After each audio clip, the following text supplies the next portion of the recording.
IBD یعنی کہ inflammatory bowl disease. آج ہم اس مسئلے پر انفلیمیٹری باؤل ڈیزیز پر اس کی وجوہات، علامات، تشخیص اور علاج پر بات کریں گے۔ یہ بیماری نظام ہاضمہ کو متاثر کرتی ہے اور اکثر شدید علامات کا باعث بنتی ہے۔ انفلیمیٹری باؤل ڈیزیز ایک کرونک ڈیزیز ہے جو معدے اور آنتوں میں سوزش اور جلن پیدا کرتی ہے۔ اس کی دو بنیادی اقسام ہیں، السریٹیو کولائٹس، اس میں بڑی آنت یعنی کہ کولون اور ریکٹم کی اندرونی تہہ متاثر ہوتی ہے، اور کرونز ڈیزیز، اس میں آنتوں کی گہرائی تک سوزش پھیل سکتی ہے اور یہ نظام ہاضمہ کے کسی بھی حصے کو متاثر کر سکتی ہے۔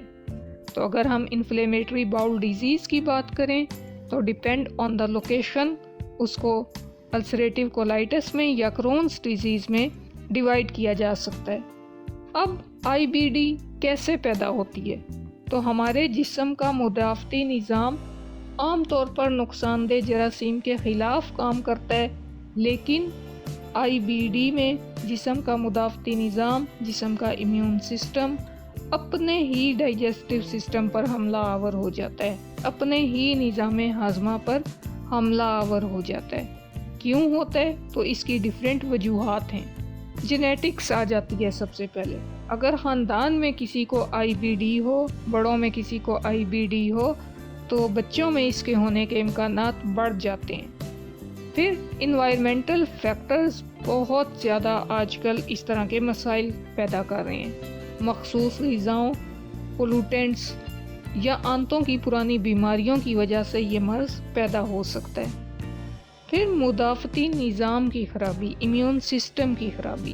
بعض افراد میں امیون سسٹم بے قابو ہو کر غیر ضروری طور پر سوزش پیدا کرنے لگتا ہے اور انفلیمیٹری باؤل ڈیزیز کا باعث بنتا ہے۔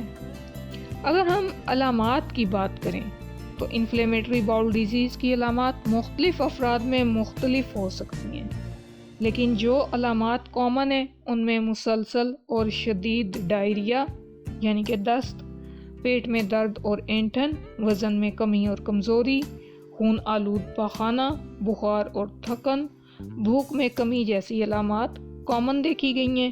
باقی مختلف افراد میں علامات مختلف ہو سکتی ہیں۔ IBD کی تشخیص کیسے کی جائے؟ ڈائگنوسس کیسے کی جائے اس کی؟ تو درست تشخیص کے لیے ٹیسٹ کیے جاتے ہیں، جن میں بلڈ ٹیسٹ شامل ہے۔ خون میں سوزش کا پتہ چل جاتا ہے، انفلیمیشن کا پتہ چل جاتا ہے۔ اگر WBCs انکریز ہوں تو اس کا مطلب ہوتا ہے کہ باڈی میں انفلیمیشن موجود ہے۔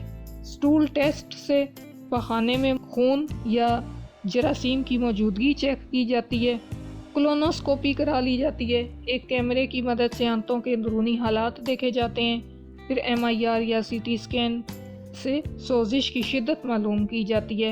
یہ ایک امیجنگ ٹیکنیک ہے جو استعمال کر کے سوزش کی شدت کا پتہ چلایا جا سکتا ہے۔ تو بلڈ ٹیسٹ، ٹول ٹیسٹ کافی ہوتے ہیں، کولونوسکوپی، MIR اور CT اسکین، یہ پھر فردر انویسٹیگیشنز ہیں۔ اب کسی میں ٹیسٹ سے کنفرم ہو گیا کہ اس کو انفلیمیٹری باؤل ڈیزیز ہے، اس کو کرونز ڈیزیز ہے، اس کو السریٹیو کولائٹس ہے، یا وہ ٹیسٹ نہ بھی کروائے اس کے اندر یہ علامات آ رہی ہیں، تو اس کا علاج کیسے کیا جائے؟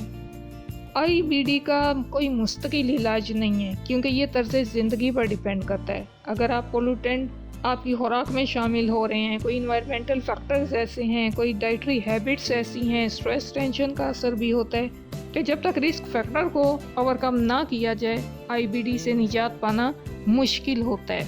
تو اس میں رسک فیکٹر پہ دھیان دینا زیادہ ضروری ہوتا ہے، لیکن اس کی شدت کو کم کرنے کے مختلف طریقے موجود ہیں۔ اینٹی انفلیمیٹری میڈیسنز دی جاتی ہیں، امیونو سپریسو میڈیسنز دی جاتی ہیں، بایولوجیکل تھراپیز کروائی جاتی ہیں، اینٹی بائیوٹکس کا استعمال کروایا جاتا ہے۔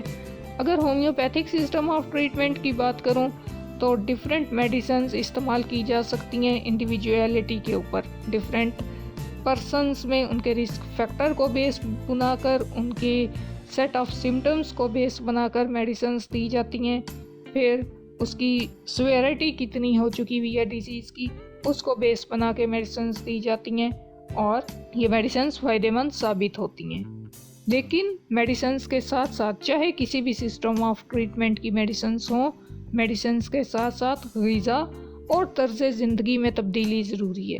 فائبر سے بھرپور غذا کا استعمال کریں، بغیر چھنے آٹے کی روٹی کھائیں، زیادہ پانی پینا فائدہ مند ثابت ہو سکتا ہے، تلی ہوئی اور مسالے دار غذا سے پرہیز کریں، سگریٹ نوشی سے پرہیز کریں کیونکہ یہ چیزیں خاص طور پر کرونز ڈیزیز کو بڑھا سکتی ہیں۔ اچھا، پھر جن میں زیادہ کمپلیکیشنز ہو جاتی ہیں، ڈیزیز سویئر ہو جاتی ہے، جہاں پہ ایمرجنسی فیز آ جاتی ہے، وہاں السریٹیو کولائٹس کے شدید کیسز میں سرجری کی جاتی ہے، بڑی آنت کو مکمل طور پر ہٹا دیا جاتا ہے۔ کرونز ڈیزیز میں آنت کے خراب حصے کو نکالا جا سکتا ہے، لیکن اگر یہ بیہیویئرل چینجز نہیں کی جاتی، طرز زندگی میں تبدیلیاں نہیں کی جاتی، غذا میں تبدیلیاں نہیں کی جاتی، احتیاط نہیں برتی جاتی، تو بیماری دوبارہ ہو سکتی ہے۔ چاہے میڈیسن لے کے پیشنٹ کیور ہوا ہو، چاہے سرجری کروا کے کیور ہوا ہو، اگر وہ احتیاط نہیں کرے گا تو ڈیزیز دوبارہ سے ہو سکتی ہے۔ چونکہ آئی بی ڈی ایک کرونک ڈیزیز ہے، اس لیے مریضوں کو روزمرہ زندگی میں احتیاطی تدابیر اپنانا ضروری ہے۔ ایک تو اپنی خوراک میں احتیاطی تدابیر اپنائیں، دوسرا ذہنی دباؤ کم کریں کیونکہ سٹریس آئی بی ڈی کی شدت کو بڑھا سکتا ہے۔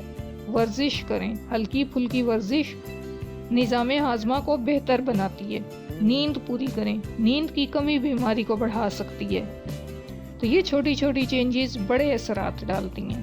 اگر ہم آئی بی ڈی کو انفلیمیٹری باؤل ڈیزیز کو کنکلوڈ کریں تو یہ ایک پیچیدہ بیماری ہے، ایک کرونک بیماری ہے، لیکن اسے کنٹرول کیا جا سکتا ہے دوائیوں سے، متوازن غذا سے، طرز زندگی میں مثبت تبدیلیوں کے ذریعے اس پر قابو پایا جا سکتا ہے۔